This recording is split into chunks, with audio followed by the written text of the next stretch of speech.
Ano po kasi yan eh, ano bang term yun? Parang may psychological security po kasi yan pagka yung legal ka nakakapag-post, nasa firing range ka, nakakapag-post ka ng kung gusto mong magpakitang gilas kung paano ang magandang o mabilis na pag-dry fire. Yan po eh. Sa gun community po, very common na yan eh. Ang mga medyo nakakamangha lang doon, yung ibang mga nagpo-post, talagang makikita mo na talagang ano sila, praktisado. Kumbaga, ang bilis nila magkasa, ang bilis nilang bumunot, ang bilis nilang magpalit ng magazine. Yun po kasi ang isang privilege kapag ka po, legal po yung firearm po natin. Yun, pwede mo siyang i-vlog sa Facebook, pwede ka mag-upload sa YouTube ng kahit anong gusto mong content regarding po sa gun ownership o legal gun ownership. Yun po.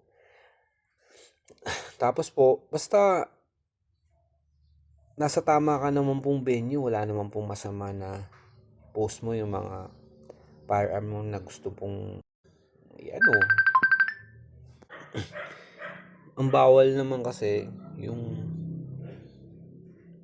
maglalagay ka ng kahit may permit to carry ka, bawal naman yung ilalagay mo sa bewang mo yung baril mo na bakat sa t-shirt mo. 'Di ba? Eh syempre parang ano yun eh. Parang kahit nga pulis, bawal silang mag style ng gano'n na yung baril nila nasa bewang na bakat sa kanilang t-shirt. Pag hindi sila duty, ano sila, hindi din sila ini-allowed ng gano'n. E lalo pa tayo mga civilian. Tapos, basta ayun, pwede mo naman siyang i-post, i-vlog sa social media. Basta lang sa tama kang venue. Ang tamang venue kasi niyan, sa loob ng bahay mo. Siguro pati sa loob ng bakuran mo, sa bandang likod, hindi yung tabi ng karsada. Pwede ka mag-vlog doon kasi inside of residence naman yun. Tapos isa pa, kapag nasa firing range ka, proper venue din yun. Allowed ka ng batas na mag-firing ka doon. Magpaputo ka hanggat kaya mo. Hanggat may pambili ka ng bala, bahala ka magpaputo hanggat gusto mo. Pero, pag ang ipopost mo, nasa labas ka, nasa karsada, doon mo ipapakita yung baril mo. Doon ka magsasasayaw, magtatumbling. Tapos doon ka magpapaputok sa ere. Kahit pa magpaputok ka sa lupa o sa ilog, pinagbabawal kasi yung ganun. Diyan tayo madadali ng mga pulis.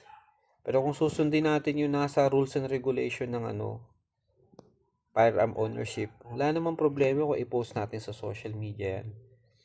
Eh yung iba nga, hindi nga nagpo-post.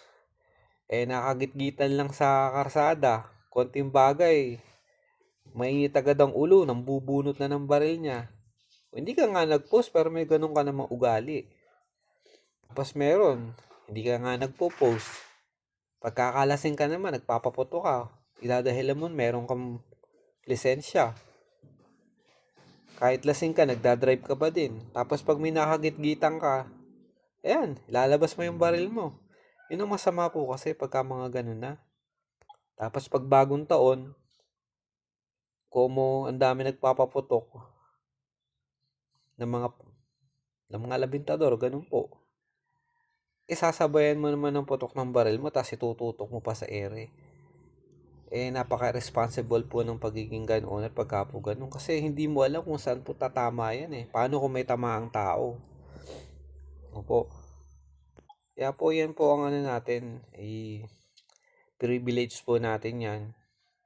Yan po yung may freedom naman po tayo na expose natin kung gusto natin.